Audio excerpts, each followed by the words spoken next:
The oppressive midday heat crushed the Kenyan savannah like a lead shroud.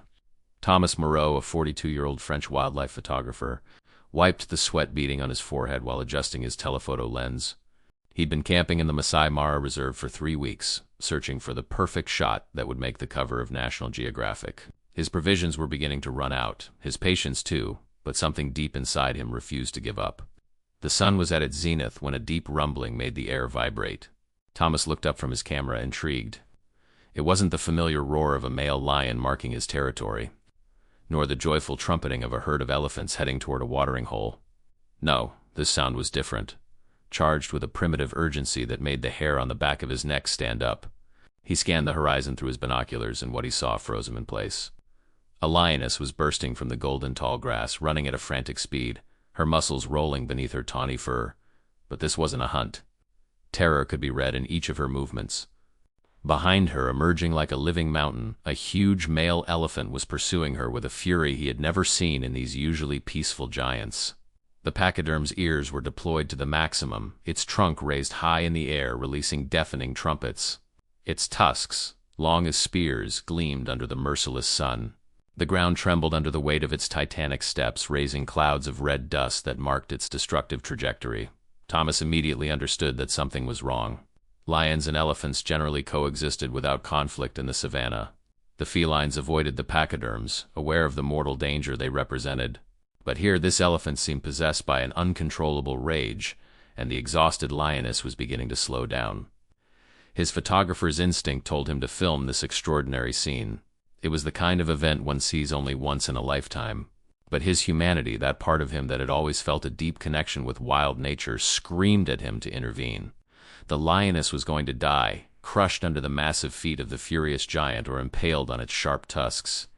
Without thinking further, Thomas leaped from his observation post and jumped into his old Land Cruiser. The engine coughed before roaring to life. He floored the accelerator, driving straight toward the scene unfolding less than a kilometer away. The dry grass crackled under his tires. Thorny bushes scratched the sides of his vehicle, but he maintained his course, his eyes fixed on the lioness, who was now stumbling, visibly at the end of her strength.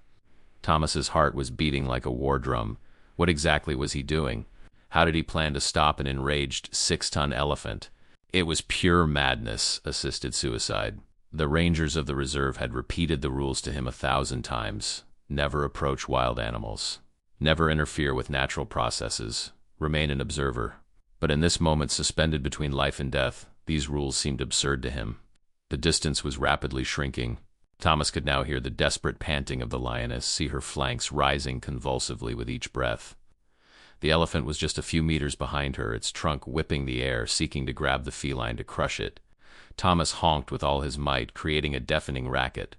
He flashed his lights, waved his arm out the window, shouted at the top of his lungs anything that might divert the pachyderm's attention. For a few endless seconds, nothing happened.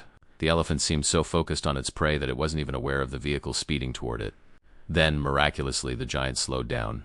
Its massive head pivoted toward this new threat, its small eyes scrutinizing the Land Cruiser that was now zigzagging between him and the lioness. Thomas gave a violent turn of the wheel, literally interposing himself between the exhausted predator and its enraged pursuer. It was at this precise moment that he fully realized the madness of his act.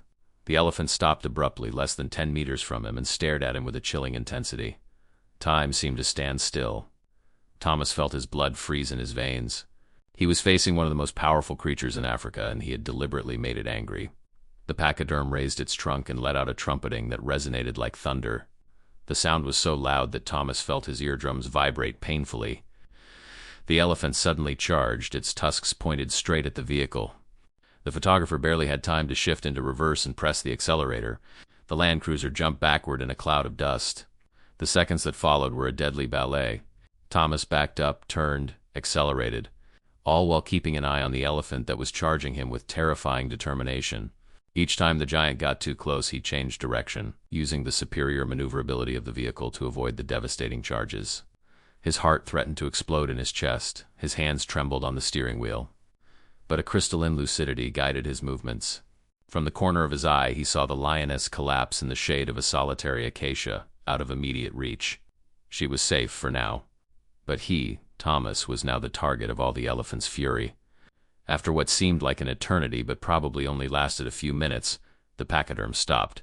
It trumpeted one last time, a sound that almost resembled frustration, then turned around and walked away with heavy steps.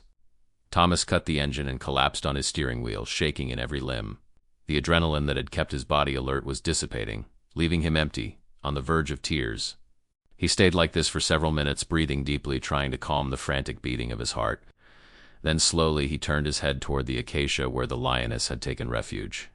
She was still there, lying on her side, panting. Their gazes crossed through the distance that separated them. Thomas didn't know exactly what he expected to see in those golden eyes, but certainly not what he found there. It wasn't gratitude. Wild animals didn't function that way. But there was something, an awareness, an intelligence that pierced him to the soul. The lioness was looking at him simply, and in that look Thomas read everything. Exhaustion, survival, the indomitable force of life that refuses to be extinguished. He cautiously got out of his vehicle, his legs still wobbly. Reason screamed at him to get back in the Land Cruiser immediately. A lioness, even exhausted, remained a deadly predator. But his feet carried him despite himself toward the tree as if drawn by an invisible thread. The lioness didn't move at his approach. She watched him come, her breathing still labored, her tongue hanging out. Thomas stopped about 10 meters away, close enough to see the details of her dusty fur, the old scars that told of a life of battles and survival, far enough to be able to flee if she decided he was a threat. It was then that he noticed something strange. The lioness's right hind leg was swollen, deformed. Squinting, he made out what looked like a poacher's trap deeply embedded in her flesh.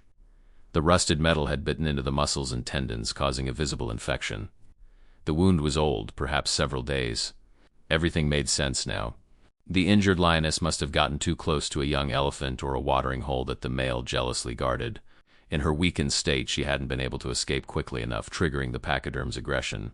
It was a vicious cycle. Injured by humans, she had been pushed into a situation where she was going to die, crushed by nature itself. Thomas slowly returned to his vehicle and took his radio. He called the ranger's post, his voice still shaking. He explained the situation, gave his GPS position, insisted on the urgency. The rangers promised to arrive with a veterinarian in less than an hour. He just had to make sure that the lioness stayed there, that she didn't go deeper into the bush where no one could find her. The hour that followed was the longest of his life. Thomas sat on the ground, his back against his Land Cruiser, keeping an eye on the lioness who hadn't moved from under her acacia. The sun was slowly declining, tinting the savanna with shades of gold and orange. Birds were singing in the branches above the lioness. A group of zebras passed in the distance, indifferent to the drama that had unfolded. He thought of his son, who stayed in France with his ex-wife. Matthew was 10 now and loved animals. He wanted to become a veterinarian. What would he have thought of what his father had just done? Would he have been proud of this courageous folly or terrified by the suicidal recklessness of his act? A cloud of dust on the horizon announced the arrival of the rangers. 2 vehicles stopped near him with a screeching of brakes. Dr. Kamau, a Kenyan veterinarian he knew well, jumped out of the first vehicle, followed by 3 rangers armed with tranquilizer guns. The explanations were quick. Kamau examined the lioness through his binoculars and gravely shook his head. The infection was visible even from a distance. Without intervention, she would die in a few days, perhaps less. They quickly prepared their equipment: tranquilizer guns, surgical instruments, antibiotics, IVS. The dart found its target with precision. The lioness jumped, turned her head toward this new pain, then gradually her eyelids grew heavy. In a few minutes she was unconscious, her breathing becoming regular and deep. Thomas watched the team work with remarkable efficiency. Kamau delicately incised around the trap, removing the twisted metal millimeter by millimeter to avoid causing more damage. He cleaned the purulent wound, injected powerful antibiotics that sutured carefully. The rangers took notes, photos for their report, anything that could help arrest the responsible poachers.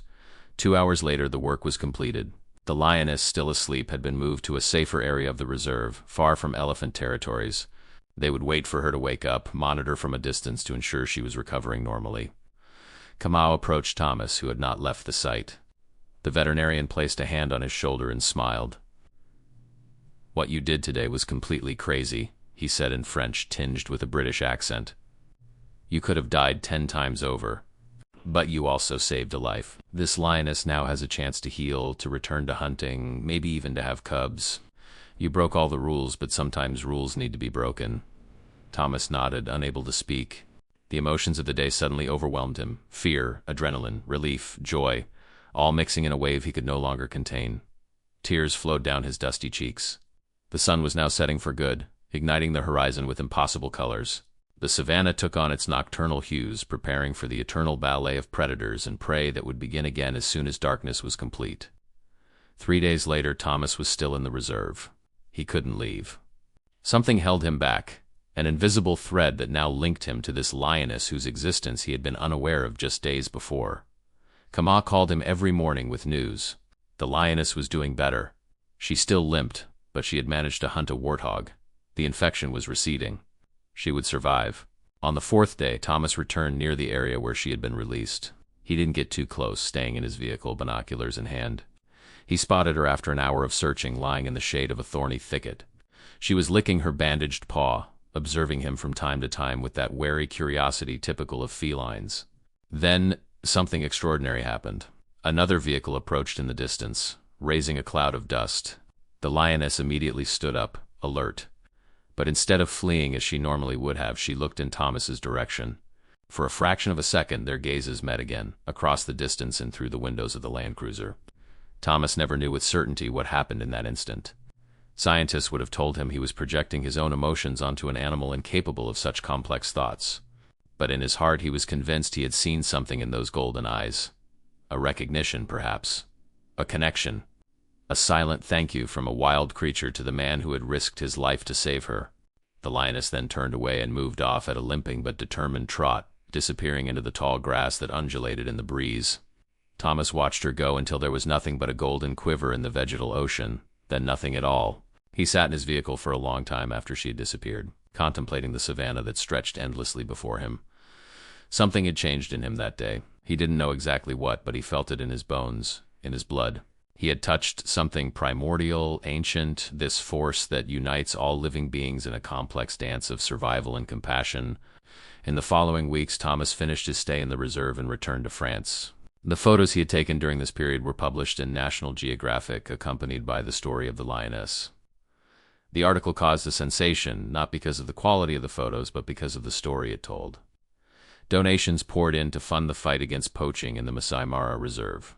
Traps were dismantled, poachers arrested, Dr. Kamau received funds to expand his team and equipment. A foundation was created named The Courage of the Lioness, dedicated to the protection of Kenyan wildlife.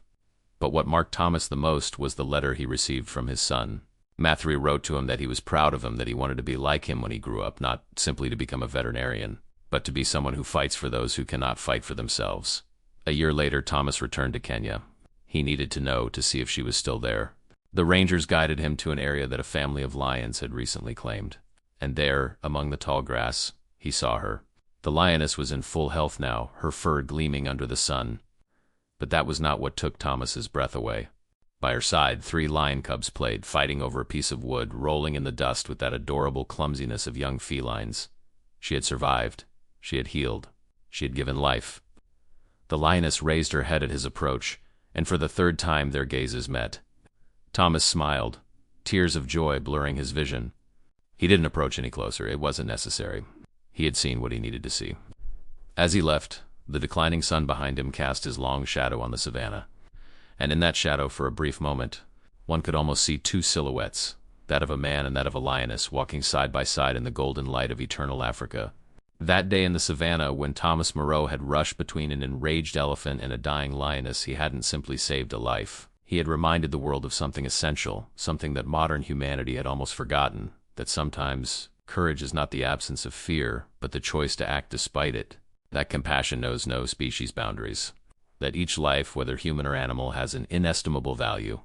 And that in an often cruel and indifferent world, a single act of desperate bravery can create waves that propagate far beyond what one might imagine, touching hearts, changing minds, saving lives.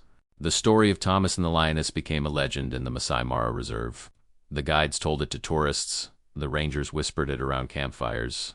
The children of neighboring villages repeated it like a modern tale where man and beast are no longer enemies, but allies in the great adventure of life on Earth. For in the end, what happened that terrifying day under the burning sun of Kenya wasn't just the story of a rescue.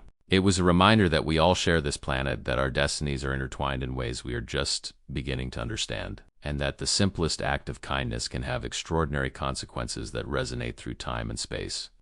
creating a world a little better, a little more compassionate, one person at a time, one life at a time.